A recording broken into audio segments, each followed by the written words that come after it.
আল কোরআনের আলো। আল্লাহু আকবার। এখন মুমিনের সুসময়, বেঈমানের দুঃসময়। মুমিনের এখন বিজয়ী প্রভাব, আর বেঈমানের এখন পরাজয়ের সাজ সন্ধ্যা, তিমির রাত। ঠিক নয় কি? এখন কেউ আসবি না সামনে, বললাম সাবধান, কেউ দাঁড়াবি না সামনে। ভোট ক্লিয়ার হয়ে যাবে আকাশ থেকে, আকাশের মারের চোখে। একজন একটু দাঁড়াতে চেয়েছিল, নির্বাচনে পাস করে ভেবেছিলেন ইমানদার জাতিটার একটা মাঠ দে, শুধু মুখে বের করেছিলেন একটা কথা যে মধ্যপ্রাচ্য ঘাস লতা পাতা সহ জ্বলে পড়ে ছাই হয়ে যাবে। আল্লাহ বললেন যে বড় অসময়ের কথা রে,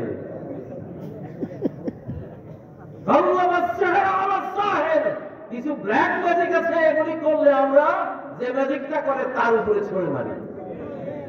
হাজার হাজার ব্ল্যাক ম্যাজিক আছে, আমরা এগুলো ম্যাজিশিয়ানদের তার উপরে চালাই দিই, বুমেরাং করে দিই। আল্লাহ তাআলা ওদের কথা ওদের দেশের উপরে মেরে দিয়েছে। এখন এমনটাই হবে ইনশাআল্লাহ। আল্লাহু আকবার। ওমা কাইদুল কাফিরিনা ইল্লা ফি দালাল।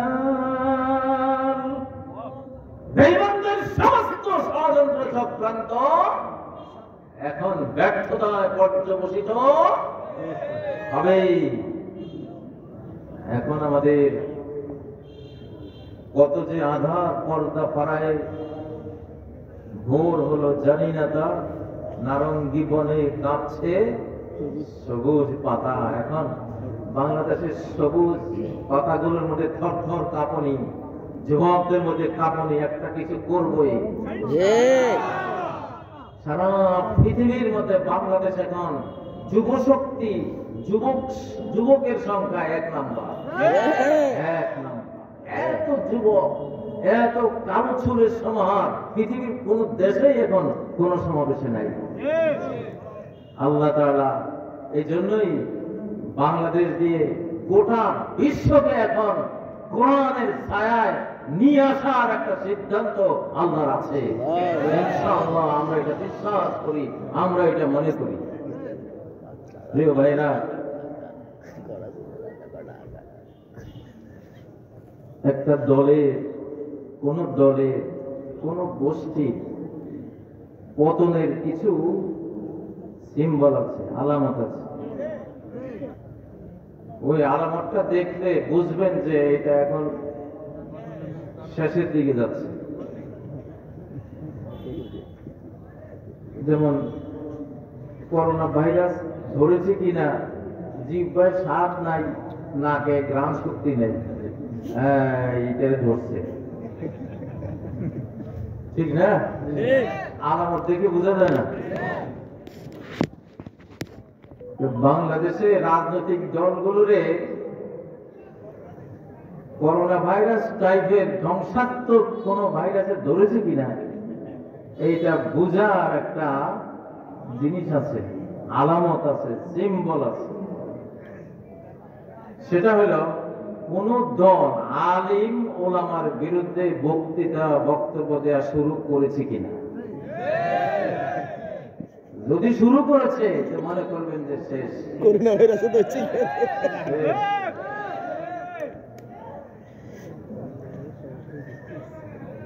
যদি এইটা হয় তাহলে বুঝবেন যে এটা এখন শেষ।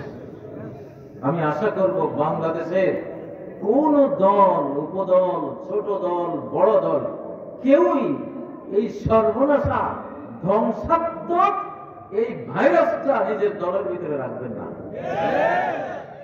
যে আলেমের বিরুদ্ধে কথা বলা শুরু করেছেন, এখন আলেমের বিরুদ্ধে কথা বলা মানে নবীর বিরুদ্ধে কথা বলা। কারণ নবীদের লাগানো বাগানের ফুল এক একজন আলেম। ইন্নামাল উলামা ওয়ারাসাতুল আমবিয়া, নবীদের হেরিটেজ, তাদের আদর্শের উত্তরাধিকার, তাদের রেখে যাওয়া ঈমান, তাদের রেখে যাওয়া জ্ঞান, তাদের রেখে যাওয়া রাষ্ট্র ব্যবস্থা, তাদের রেখে যাওয়া সব সমস্যার সমাধানের যেই প্রাণ কেন্দ্র আল কোরআন, নবীর সুন্নাহ, এই হেরিটেজ উত্তরাধিকার গুলো কাদের সিনায় আছে? আলেম বিদ্বেষী মানে নবী বিদ্বেষী, নবী বিদ্বেষী মানে আল্লাহ বিদ্বেষী, আল্লাহ বিদ্বেষী মানে সে আবু জাহাল, আবু লাহাব, উতবা, সাইবা, নমরুদ, ফেরাউন, সাদ্দাদ, হামান। তাইলে বাংলাদেশে আমি কিছু কিছু ইদানিং কিছু নারী, কিছু পুরুষকে দেখতে পাচ্ছি, তারা বলতেছে আলেমদেরকে নিয়ে কিছু দুর্ভাগা ফ্যাসিবাদীদের মতো একই বক্তৃতা একটু একটু করে শুরু করেছে। এইটা ভাই, এইটা দিল্লির বক্তৃতা না, বাংলাদেশে চলে না। কারো ছিলে সিন্নি খাইলি মোল্লা সিন্নি না। আত্ম পৃথিবীর এই যে বিশাল মুসলিম জাহান, এটা আল্লাহ নবীকে দিয়েছেন, নবীদের পরবর্তীতে আলেমদের হাতে তুলে দিয়েছেন। এই বাংলাদেশ অর্ধ পৃথিবী, এই মুসলিম সাম্রাজ্য, সূরা আন-নিসা 54 নম্বর আয়াতে বলেছেন, আমি কাকে দিয়েছি এই অর্ধ পৃথিবী, এই বিশাল সাম্রাজ্য। فقد آتينا آل إبراهيم الكتاب والحكمة وآتيناهم ملكا عظيما। আমি ইব্রাহিম পরিবার, মুহাম্মদ সাল্লাল্লাহু আলাইহি ওয়াসাল্লামের পরিবার, এই নবুয়তি খানদানকে দিয়েছি কোরআন, দিয়েছি হাদিস, আর এই দুটো বাস্তবায়ন করার জন্য দিয়েছি মুলকান আযীমা, বিশাল সাম্রাজ্য। তাকে দিয়েছেন আর ইব্রাহিম মানে নবী, মানে নবীদের পরে আলেম সমাজ। আজকের সৌদি আরব, আজকের পাকিস্তান, আজকের বাংলাদেশ, আজকের ইন্দোনেশিয়া, আজকের এই যে বিশাল মুসলিম জাহান, এই গিফট আল্লাহ এক বন্ধু, তিনি আরেক বন্ধুকে দিয়েছেন। সেই বন্ধুর নাম হযরতে ইব্রাহিম আলাইহিস সালাম, সেই বন্ধুর নাম হযরতে মুহাম্মদ সাল্লাল্লাহু আলাইহি ওয়াসাল্লাম। তাহলে এই সব মুসলিম মানচিত্রে বসে আলেমদের বিরুদ্ধে কথা বলা মানে হলো নিজের পায়ে নিজে কুড়াল মারা, ঠিক না? নবীজি বলে গেছেন না, আমার উম্মতের একটা দল থাকবে, ছোট্ট দল, লা তাজালু তায়ফাতুন মিন উম্মতি মানসুরিনা আলাল হাক্ক লা ইয়াদুররুহুম মান খালাফাহুম ওয়ালা মান খাযালাহুম। শত্রুর শক্তি যত বড় হোক, তার বিমান, তার ফাইটারের পাওয়ার যত বড় হোক, তার বোম্বিং পাওয়ার যত বড় হোক, তার ট্যাঙ্ক, হাউইটজার, কামানের ক্ষমতা যত বড় হোক, আমার উম্মতের একটা দল থাকবে আকাশের হেফাজতে মাহফুজ, আল্লাহর সংরক্ষণে সংরক্ষিত, পৃথিবীর কোন শত্রুর ক্ষমতা নাই আমার উম্মতের ওই দলকে নিচ্ছিন্ন করবে, এই ক্ষমতা তাদের কারো হবে না।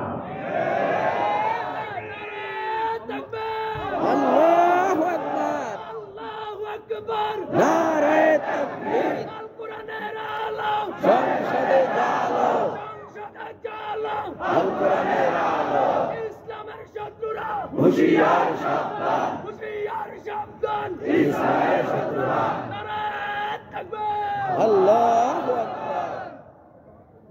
নবীজি যেন হাতের তালুতে সিনারিও দেখে দেখে বলছেন, এই যে হামাস, এই যে হামাস, কয়টা যুবক ছেলে, কয়জন, 20-30 হাজার,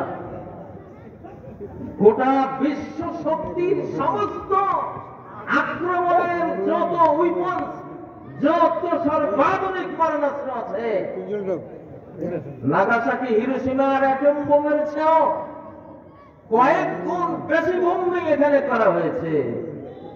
কিন্তু প্রায় 2 বছরের আক্রমণের পর দেখা গেল হামাসের সংখ্যা এখন আরো 3 গুণ বেশি। লিল্লাহে তাকবীর, লিল্লাহে তাকবীর। মারতে পারে নাই। নেতানিয়াহু বলেছিলেন, আমি তো 1-1.5 মাসের সব মৃত্যুর গোরস্থানে পাঠিয়ে দেবো এদেরকে, ঠিক না? দেখেছে গোরস্থানে পাঠাটা তো দূরে থাক, এখন ক্ষমতার আসনে পাঠিয়ে দিয়েছে, ঠিক না?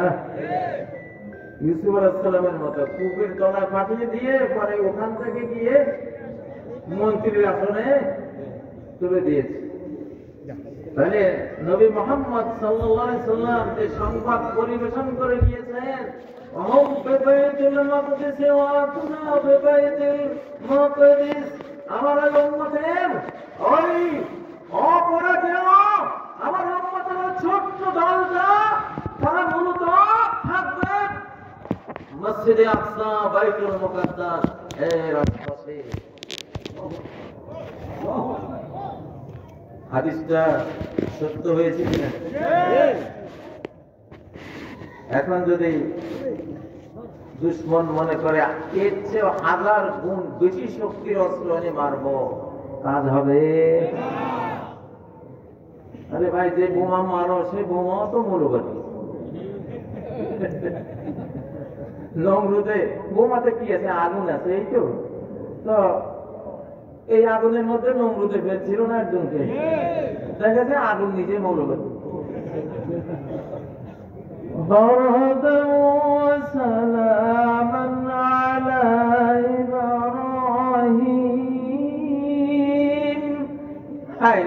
আরে আগুন, নমরুদ তোরে এত খরচ করে জ্বালাইলাম, আর তুই আমার দুশমন ইব্রাহিমকে তুই শান্তি দিলি না জ্বালাইয়া। তুই দেখতেছিস যে আরেক জঙ্গি, আরেক মৌলবাদী।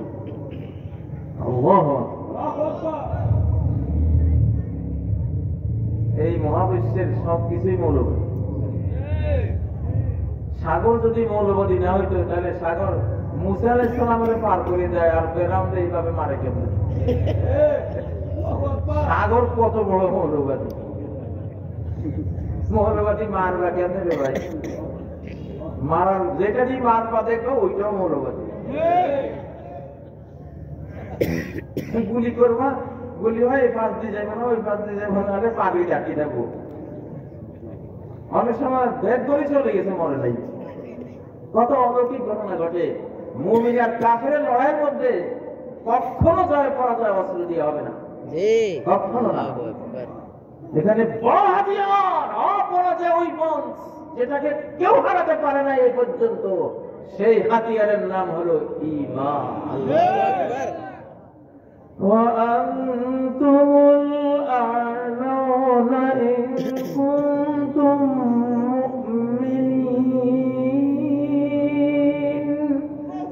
তোমরা সবার ঊর্ধ্বে, আমেরিকার ঊর্ধ্বে, রাশিয়ার ঊর্ধ্বে, ইউরোপের ঊর্ধ্বে, ভারতের ঊর্ধ্বে, সবার ঊর্ধ্বে একটা হাতিয়ার যদি এই বুকে নাও, সেই হাতিয়ারের নাম হলো লা ইলাহা ইল্লাল্লাহ। বাংলাদেশে আছে কি নেই এটা? পরাজয় অসম্ভব। পরাজয় কি সম্ভব? বাংলাদেশে ফ্যাসিবাদ ফেরত আসার কিছু রিহার্সাল চলছে। তারিখ ঘোষণা করে যে 16 তারিখ আসতেছে, 20 তারিখ আসতেছে। আসলে আসতে চাচ্ছে আজকে, কালকে। দূরবর্তী একটা তারিখ দেয় যাতে আমরা অসতর্ক হয়ে যাই, না আচ্ছা দেরি আছে তো। কিন্তু এমন এক আধ্যাত্মিক গ্রুপ আমাদের হাতে আছে, তোরা যদি 7 সমুদ্র 13 নদীর ভিতরে ঢুকিয়েও কোনো খালি মুখ দিয়ে না, খালি ব্রেনে চিন্তা করে যে এই কাজটা করবো, সাথে সাথে আমাদের আধ্যাত্মিক গ্রুপের কাছে বার্তা চলে আসে।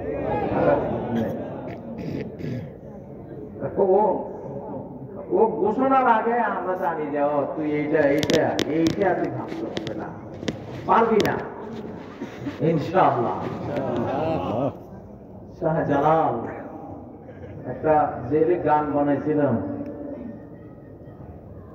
ওরে ও রাজা করে হিন্দি দালাল দৌড়ে পালা জাঙ্গা সামাল, ওই খেপেছে 360 আউলিয়া দাল, নতুন শাহজালাল সাথে জুল জালাল, আল্লাহ জুল জালাল। কি চাও না মিয়া?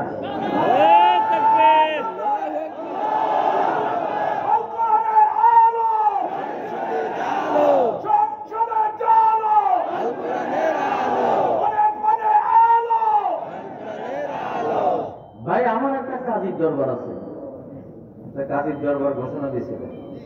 কাজীর দরবার মানে হলো ইসলামিক বিচারকের এজলাস, ইসলামিক বিচারকের চেম্বার। এটাকে আগের যুগে এটাকে বলতো কি কাজীর দরবার। আমার এখন ইচ্ছা হয় মোহাম্মদ আলী জিন্নাহ আর বঙ্গবন্ধুর মরণোত্তর বিচার করা।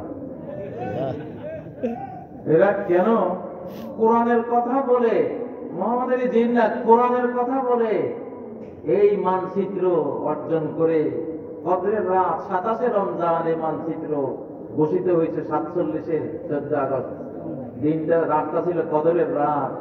এত বড় মহিমান্বিত একটা মানচিত্রে বলেছিল যে দিছি যাওয়ার কনস্টিটিউশন, তুই গাদ্দার মুনাফিক এটা পালন কেন করলি না?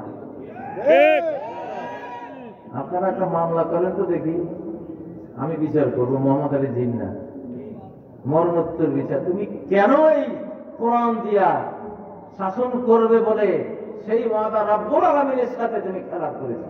তোমার বিচার হওয়া উচিত। তোমার গাদ্দারির কারণে 71-এ লক্ষ লক্ষ মানুষের প্রাণ গিয়েছে। আবার বাংলাদেশ কোথেকে ভারতের টয়লেটের পৌঁছা গলা কিনা কয় সমাজতন্ত্র, তারপরে ওই যে সেকুলারিজম, ধর্ম নিরপেক্ষতাবাদ, তাই না?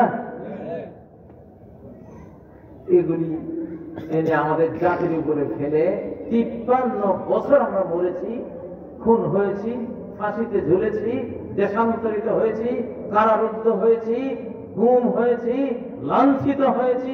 সবকিছুর মূল কারণ একটাই, এই কোরআনের কথা বলে এনে সেই জায়গায় বসিয়ে দিয়েছে শয়তান আর শয়তানের সংবিধান। এই পাপের সাজা আইয়ুব থেকে হাসিনা পর্যন্ত সবাই পেয়েছে। এইবার দেশটা জনগণের কাছে, এইবার জনগণের উপরে আসবে। জনগণ যদি এবার কোরআন ছাড়া একটা ভোট যদি কোরআনের বক্স ছাড়া অন্য কোনো বক্সে যায়, তার উপরে যে কি গজব আর আযাব লানত আসবে, এইটা আল্লাহ রাব্বুল আলামিন ছাড়া কেউ জানে না।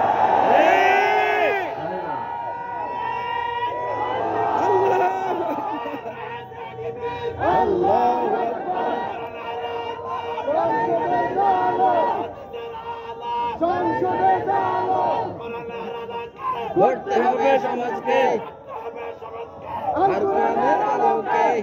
এই কোরআন মহারাজ আল কোরআন এখন তার পূর্ণ শক্তি নিয়ে এই পৃথিবীতে আসবেই আসবেই। পারলে তোমরা ফেরত দেখি তোমার কত শক্তি আমরা দেখবো, দেখার জন্য অপেক্ষায় আছি।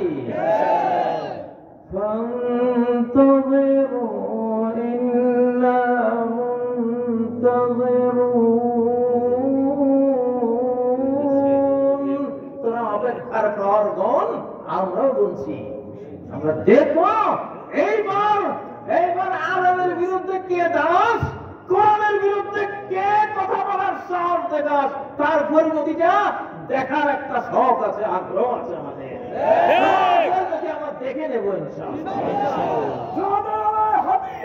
গর্জে উঠো আরেকবার, গর্জে উঠো আরেকবার, আল্লাহু আকবার। কোরআনহীন এই বেঈমানি, এই ধর্ম ত্যাগী কর্মকাণ্ডের কারণে, এদের বিচার না হওয়ার কারণে এরা এখন আমার লেজ লড়াচ্ছে। এরা এখন খাদ্য ফাঁসির রশিতে ঝুলন্ত অবস্থা, ঠিক নয় কি? তাহলে জীবনে আর এই শয়তানের নাম নিত না। ও ভাইয়েরা, আমাদেরকে এটা বুঝতে হবে, এই বাংলাদেশ চারদিকে শত্রু, শুধু আকাশের দুয়ারটা খোলা, আকাশের দুয়ার খোলা। যদি আকাশের মালিক তিনি সাথে আছেন ইনশাআল্লাহ, আমি আমার অসীম একটা সাহস ভিতরে কাজ করে, কারণ আমি রব্বুল আলামিনকে আমার শিশুকালে বন্ধু বানিয়ে রেখেছি। আমার শক্তির জন্য কোনো সীমা রেখা নাই, আমার সাহসের কোনো ইয়ত্তা নাই, কোনো বর্ডার নাই যে এই পর্যন্ত শেষ নাই। ভেতরে এমন একটা সাহস আমি বুঝি, আমরা দুই বন্ধু মিলে গোটা বিশ্বকে এখন কাঁপাই। ফাঁকা কথা বলি নাই, আমি গতকালও বলেছি, পৃথিবীর কোন শক্তি আর মাথা উঁচু করে দাঁড়াতে পারবে না। লিখে রাখো, আমার বশিকপুরের বাইরা লিখে রাখো, পারবে না। মাথা উঁচু করবে গড়িয়ে যাবে, মাথা উঁচু করবে গড়িয়ে যাবে। এই পর্যন্ত মনে হয় 136 না কতবার মাথা উঁচু করেছে এই বাংলাদেশে, একবারও পারে নাই, সামনে আর মোটেও পারবে না, পারার কোন ক্ষমতা নাই। كلا إن معي ربي سيهدين। যখন মুসা আলাইহিস সালামকে লোকেরা বলছে ফেরাউন তো লক্ষ লক্ষ বাহিনী নিয়ে পিছনে এসে গেল, ধরা পড়ে গেলাম, মুসা আলাইহিস সালাম অবৈধ বিক্রমে বলল, কাল্লা, কশিন কালেও আমি ধরা পড়বো না, আমি ধরা পড়ার মতো মানুষ না, সেই নবী না আমি, আমার সাথে অনন্ত শক্তির বন্ধু আমার সাথেই তিনি আছেন, তিনি আমাকে এমন পথ বের করে দেবেন যেখান দিয়ে আমি, তুমি, তোমরা সকলেই পার হয়ে যাব। হয়েছে কিনা? মাঝে মধ্যে মাহফিলে বসলে কিছু গোপন কথা বলি, আপনাদের জন্য বলি, আপনারাও যাতে আল্লাহকে বন্ধু বানিয়ে সেই সাহসটা নিতে পারেন, সেই সাহসটা নিতে পারেন। আসলেই এখন আর সময় নাই আল্লাহরে মাহবুদ বানান, অ্যাটম বোমারে মাহবুদ বানাই একেও পূজা করে নেন। এখন তো নিউক্লিয়ার বোমা একটা মাহবুদ, আল্লাহ থেকে বেশি ভয় পায় ওইটারে। আপনি যেটারে আল্লাহর জায়গায় নিয়ে আসবেন, আল্লাহর মতো ভয় পাবেন, সেটাই তো মাহবুদ। নিউক্লিয়ার বোম আল্লাহর অনুমতি ছাড়া বাস্ট হবে? আমার তো বিশ্বাস হয় না কোন ইমানদার গ্রাম সমাজের উপরে এটা বাস্ট হয়ে সর্বনাশ করতে পারবে, আমার বিশ্বাস হয় না। ওইটা বাস্ট হওয়ার আগে আমরা মুমিনদেরকে মাটির নিচে নিয়ে যাবো, ওরা গর্ত করে মাটির তলে ঢুকে যাবে। নবীজি এই নির্দেশনাগুলি দিয়ে গেছেন, বাতনুল আরদি খায়রুল লাকুম মিন যাহরিহা, ভূগর্ভ ভূপৃষ্ঠ থেকে উত্তম হবে এমন একটা সময় তোমরা দেখবা সামনে। ফিলিস্তিনে যে 3 গুণ হামাস বেরিয়ে আসলে কই ছিল এরা? পিঁপড়ার মতো শীতকালে বিপনা করে কি 3 মাসের খাবার নিয়ে মাটি নিচে চলে, ওগুলি ওরকম। মাটির নিচে জীবন চলে নাকি চলে না? চলে। মাটির নিচে পানি আছে, পানিতে অক্সিজেন আছে, পানি থাকলে কি থাকে? অক্সিজেন থাকে। অতএব কেউ যদি 100 ফিট গভীর কূপ খনন করে নিচে যদি পানি থাকতে দেয়, 100 ফিট নিচে গেলে সে মরবে না, কারণ পানিতে অক্সিজেন সাপ্লাই পাবে। দলিল কি? দলিল ইউসুফ আলাইহিস সালাম কূপের তলায় ফেলে দিয়েছিল, গভীর কূপ, কিন্তু যেহেতু পানি ছিল, অক্সিজেন ছিল, মরে নাই। বিল্লাহি তাকবীর। এখন টার্গেট করে করে গরম ওয়াজ করতেছি, কারণ গোটা বাংলাদেশকে উত্তপ্ত রাখতে হবে, ঠান্ডা করা যাবে না, ঠান্ডা করা যাবে না। এই জন্য ঠান্ডা হলেই মহাবিপদ আসবে, ঠান্ডা হলে মহাবিপদ আসবে। ও ভাইরা, বলতেছিলাম কি, কোন দলের সর্বনাশের কারণ আলামত ফুটে উঠবে, বুঝবেন যে এই দলটা দেখবে না। যদি দেখেন সেই দলের নেতারা আলেমের, বিগত হাসিনা সরকার সবচেয়ে বড় ধ্বংসের মুখে পড়েছে এই আলেম বিদ্বেষে। জালেম মরে, আলেমের হিংসা করে নাকি? আলেমের হিংসা করো, আলেমের হিংসা করো না। দুনিয়া মালউনাতুন মালউনুন মা ফিহা মান ফিহা। নবীজি বলেন দুনিয়া মালউন, অভিশপ্ত। দুনিয়া সবকিছু অভিশপ্ত, শুধু চারটা জিনিস অভিশাপ মুক্ত। একটা জিনিস যিকরুল্লাহ, আল্লাহর জিকির, অভিশাপ নাই। লা ইলাহা ইল্লাল্লাহ, সুবহানাল্লাহ, আলহামদুলিল্লাহ, আল্লাহু আকবার। জিকিরের মধ্যে কোনো অভিশাপ নাই, কারণ রহমত বরকতের আলোতে ভরা জিকিরগুলো। যিকরুল্লাহ, চারটা জিনিসের এক নম্বর যেটা অভিশাপ মুক্ত, সেটা কি? আল্লাহর জিকির। দুই নম্বর ওমা ওয়ালা, আল্লাহর প্রিয় যত জিনিস, মেসওয়াক আল্লাহর প্রিয়, অভিশাপ মুক্ত।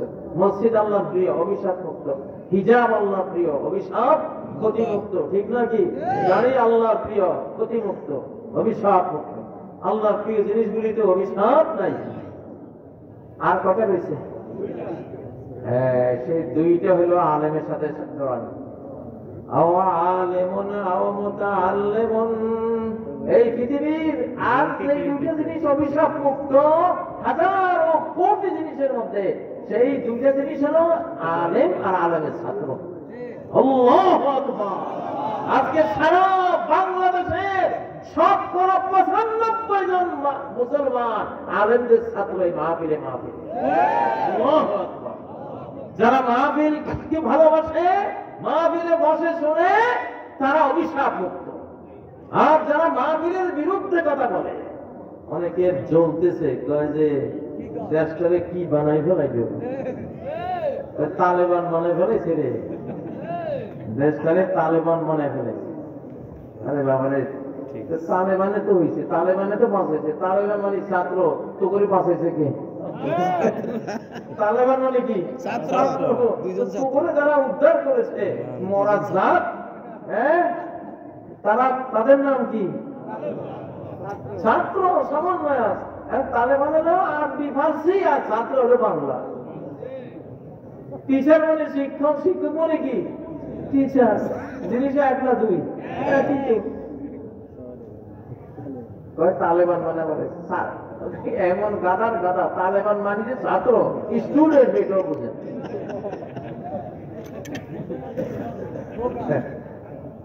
এইসব গাদারা রাজনীতি করতে পারে?